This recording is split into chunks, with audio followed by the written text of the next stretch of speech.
Let's play a game here, guys.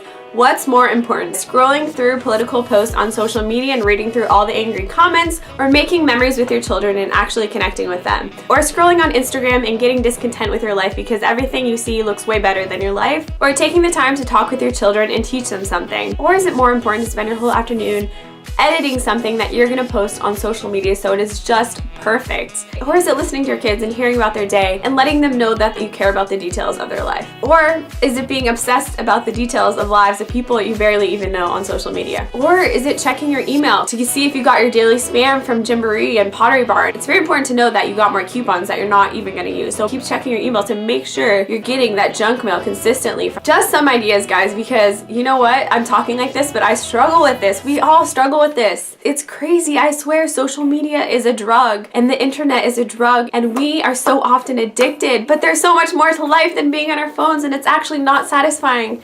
Does it satisfy me? Does it satisfy you? Let me know if you actually feel fulfilled after being on your phone or technology. Why do we do this, and how can we practically shift the scales and be way more focused and present with our kids and way less interested in being on our phones and being distracted by every form of technology and social media? So today we're talking about being intentional, specifically in motherhood in the age of digital distraction. I'm mostly going to be talking about being on my phone because that's the most relevant form of a distraction to me. This video is a special collaboration with all these amazing women that I'm going to be putting on the screen right here. And a special thanks to Julie from A Beautiful Horizon who is hosting this. But make sure you check out each of their channels. They're all going to be talking about overcoming distractions and focusing on things that matter and things that work for them. We all kind of switched up this topic a little bit, so definitely go see what they have to share. Their links will be down below in the description box. Alright guys, so I'm just going to talk very candidly with you about this. I'm going to share with you the things that actually work the best for me. These aren't things that I Googled or kind of ideas that I found to stay off your phone, but this is just what truly helps me more than anything, being present with my daughter. I have one daughter, she's 18 months old. It's very important to me to try and be as intentional as possible and to avoid being distracted and on my phone and be actually present with her. I personally think I do a decent job at it. I'm not on my phone all day long, but it is easy for me to continue to want to check my phone. But I'm not just sitting on my phone all day long or anything like that. I am looking at it though for my notes right now. Okay, so for me, the most important thing is to actually, just like you're doing now by watching this video, is to remember. We're so forgetful.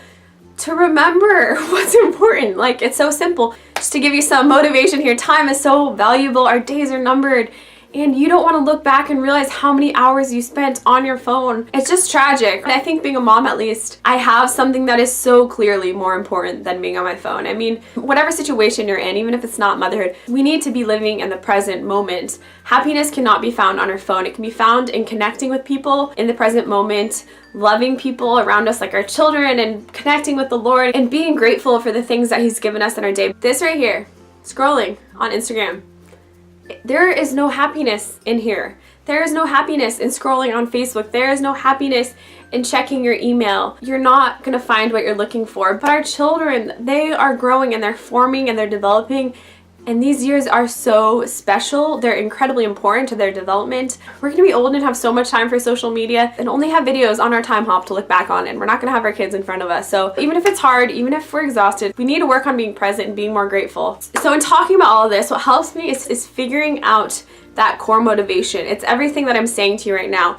It's really holding fast to that and remembering these things. And when I'm feeling tempted to go on my phone, what helps me is to realize things like how short the season is of life. I talked about this in a video where I talk about overcoming being a burned out mom, which I think is kind of related to being on social media, because we're often apt to go on social media when we're feeling quite burned out. But that is actually, I will look at my daughter and I will just behold her as she is. So easy to be so fascinated and captivated by how our little babies and toddlers and kids look, because we know it's so fleeting. We've seen them change. You know, you go on your phone after bedtime and you see the photos of them from a month ago and you're like, who was that and what happened to you? Where did my little baby go, right? So if you are gonna be on your phone, look at the old photos, and that's gonna make you wanna be present, because you're gonna realize this moment is precious, this season is precious. Even if they've been teething for the past 2 months straight and your brains are gonna blow out, they're still never gonna have those like perfectly shaped little feet just like they are today, and the curls on their head will never be the same as they are today, and the way they talk and the way they mispronounce words will not be the same in a few years when they know how to pronounce all their words. I don't know if this sounds overly sappy or you can connect to this, but this really speaks to me because I get emotional seeing how quickly my daughter's grown, and I know I want to be so present every moment. One day she's going to be 18 years old, and I want to know that at every age and season, even when it was hard, not that I was perfect at being present, perfect at enjoying her and loving her, but that I did my best in that time, and whatever that looked like, that I did my best. That doesn't mean never checking my phone. It means giving her my all and really making sure we have those times of connection throughout our day, really being there to play with her, to go to the park and do the things that she wants to do. It's a matter of realizing how unsatisfying social media is, and I feel like you need to hit that point and realize that. If you don't have that realization, you're going to keep seeking after it. And even when you do have that realization, you still might, out of habit and out of just not being present in your mind. But it's just important to consider what kind of fulfillment you get out of social media and turning to different things for that distraction. And then I want you to think about the moments that you have with your children and how amazing they have been and how much you value them. Think about the memories you have with your kids. Think about the times when you just make them crack up and something is hilarious, or the little things that they say that just kill you and are so funny. Think about those things. Nothing in my life compares to those moments with my husband and my daughter. And all of those moments, you have to be present to actually enjoy them. Something that is helpful is to kind of determine your weak spots with social media and understand when you tend to go on it so you can make a plan to avoid that. Again, things are going to work differently for everyone. Maybe you need to go cold turkey. Maybe you need to put your phone in another room, and I like to do that as well. But sometimes just having something else to do besides going on your phone and cultivating that habit is really good. For me, sometimes if I'm just want to sit down and be on my phone or something like that, pouring myself into something in the kitchen and trying to involve my daughter too. Maybe we can do a little something extra special for dinner, or she can help me make Play-Doh, or I can try and involve her in baking. She's still a little young and unpredictable to do that, but I try and let her do as much as she can. I will try and let her help scrub potatoes or things like that, you know, she's not going to hurt herself, but she can feel like she's helping because she loves to help. Another thing that I love to do when I need some sort of escape is getting outside at the beach or at the park, and in those times it's great to just leave your phone in the stroller or at home or wherever you can so you're not tempted to be on it. Another thing that's great to focus on when you want to be on your phone is focus on a sort of cleaning project, and my daughter loves to help again with anything like this. So being on social media is a very mindless sort of thing. So find something equally as mindless that you can do. Maybe it's organizing something that doesn't take a lot of thought, or sweeping or vacuuming or dusting. So fixate on something that's actually going to be productive for your family and for your home. Keeping my phone away from myself at different points of the day, I really enjoy that. Sometimes if I misplace my phone, I just don't try and find it. I know, again, there are apps out there that can limit your usage of social media.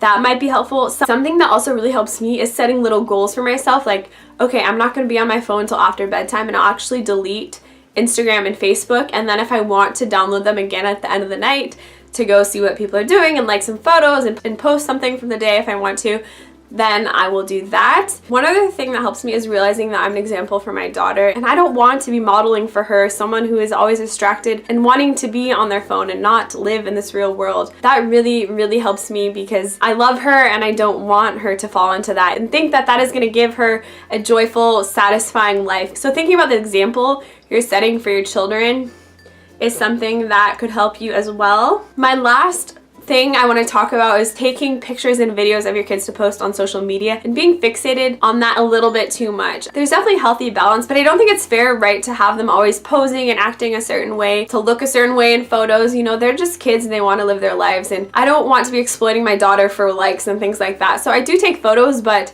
I do not make big events of them, and I don't take them all the time. There are many days where I don't take any photos of Elia. Obviously, everyone is different in how they view this and what their habits are, but I just wanted to throw it out there. All you guys who watch my videos are amazing, and I don't think you are like this, but I think it's important to be thoughtful of our kids. If we're always living behind the lens, we are not actually there to enjoy those moments with our kids, and that's a big one for me because so many times you want to capture special moments, but what's a moment captured if you were never there to actually enjoy it? Yeah, you'll have it to look back on, but it's not the same as actually being present with your eyes, you know, and not like looking at your child doing something adorable or laughing or doing something amazing on a screen. You're missing out on the actual connection with them in that moment. You know, if you never get it captured, that's okay. You will get to carry it in your heart just between you and that child. And that is really special. So I think it's so much about balance and what feels right, but just go with your gut. And just to summarize, I think for me, the most important thing in all of this is being thoughtful and remembering what matters and just that why. If we don't have that why and understanding of what's important to us and we don't value being present with our kids, we're not going to strive to do that, because ultimately it's our choice every day, every hour, what we decide to do with our time, how we decide to invest that and divvy that up between our kids and being on our phone. We have to make those personal heart decisions every single day. So you have to have your will aligned with that. And once it's aligned with that, the tips honestly don't matter as much. Anyways, guys, thank you so much for watching. I hope you took something away from this. Don't forget to check out the other videos so you can see what they have to say. I'm sure they have some really interesting things to say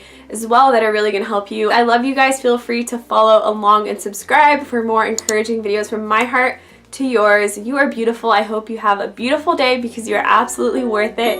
And I'll see you guys in my next video. Bye!